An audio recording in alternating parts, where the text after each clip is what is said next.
Hi, my name is Natasha Philbert. I am CEO and co-owner of Diamond Start Business and Accounting Services. Today we are doing a little business innovation moment, I call it. We're doing actually, I have Brandon who is actually interviewing me via the phone.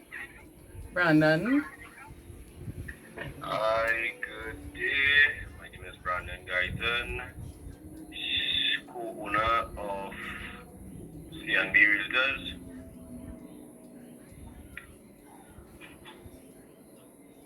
You right? ready to start? Hi, Brandon, and welcome, and thanks for your time. I'm telling you that in advance. All right. So today I want to start with the topic, which is a topic that I believe a lot of entrepreneurs need to really dabble into, which is the different types of businesses. It have the sole trader type and then it has the LTD. A lot of persons don't understand the difference between the two, and a lot of persons register businesses without knowing which business is suited to their business type. So, as a hairdresser or a nail tech, you will register a sole trader type business. But as let us say you are a seamstress and you have dreams of owning a factory, you can register LTD. Or you're into cars, you're a mechanic, you can register LTD too. You're into car rental, you register LTD, which is a company type business. A sole trader is where it's one person. Then there are partnerships where two persons come together and decide, okay, we're going to do business together, but we under the sole trader banner. So we just have a partnership.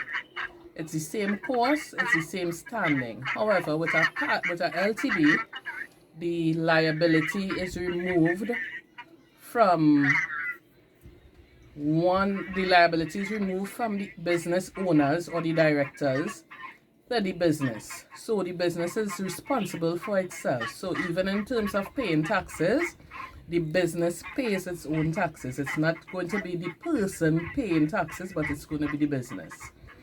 So we advise persons to go that way. So which in where you take away the liability from yourself and you keep the liability to the business.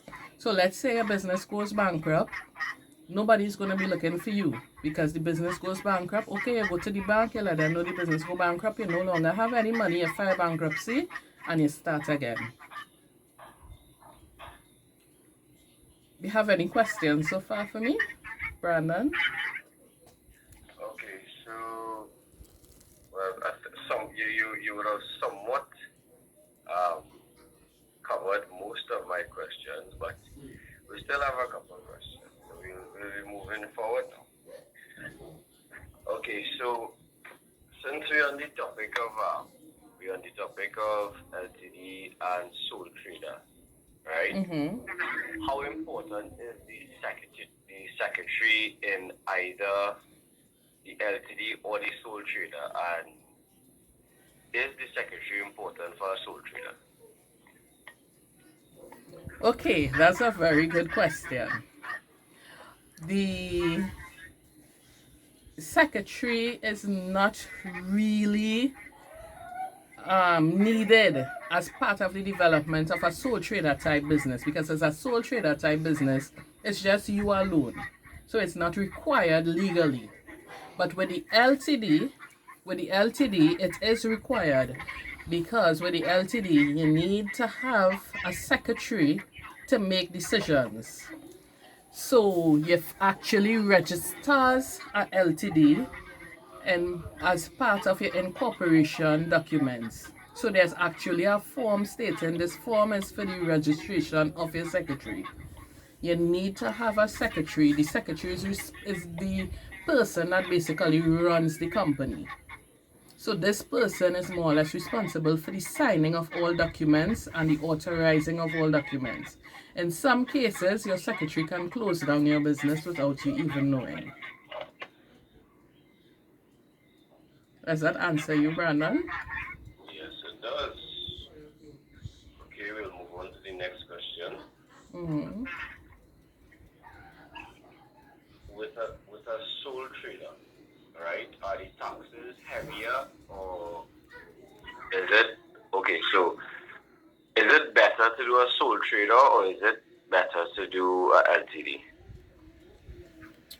Right. So that's another good question. A lot of persons, a lot of persons would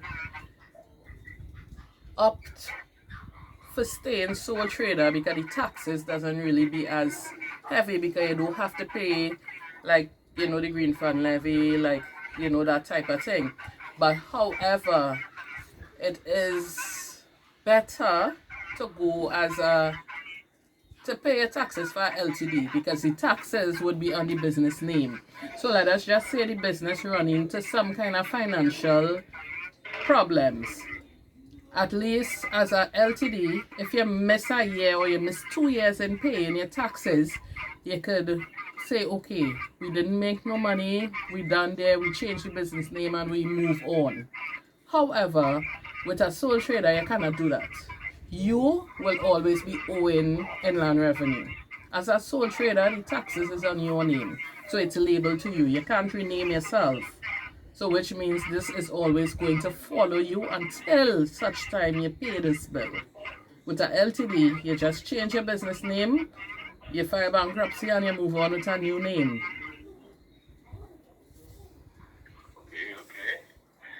Okay. What is the difference between a LTD company and a sole trader in terms of the financial accounting?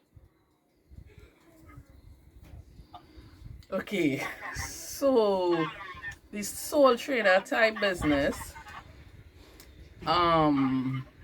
is obviously is one person running that business.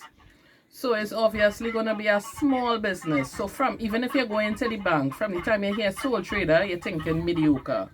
So which means even if, let's just say you have an electrical company, let me use electrical, and you go to an electrical store and you ask them for credit.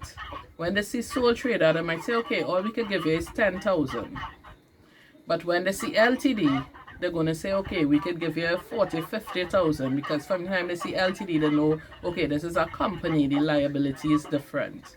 And for some weird reason, businesses prefer to give LTD more standing than sole traders. Okay. So can I as a sole trader, from a sole trader perspective, can I switch from a sole trader to LTD? Once your business is growing and you're running a successful sole trader type business and your money is coming in and you're crossing, let us say, 50,000 a month, then yes, you can. It's easy to just to say, okay, I'm going over to LTD, I'm bringing in a shareholder or two, I'm bringing in two investors. You go, you register, you just file, there's a form called Form 9, which is cessation. You file that form and you close down the sole trader type and you go to the LTD. You could use the same name and it would just be LTD to the end. Does that answer you, Brandon? Yes, it does. Okay, Brandon, I would just like to thank you very much for your time and for being, how do I put it, one of my top supporters. And I encourage you with your journey in business. And I want to encourage you again to keep on trying and climbing the ladder of success. Okay, the pleasure is all mine. Thank you for having me. Okay. Until next time.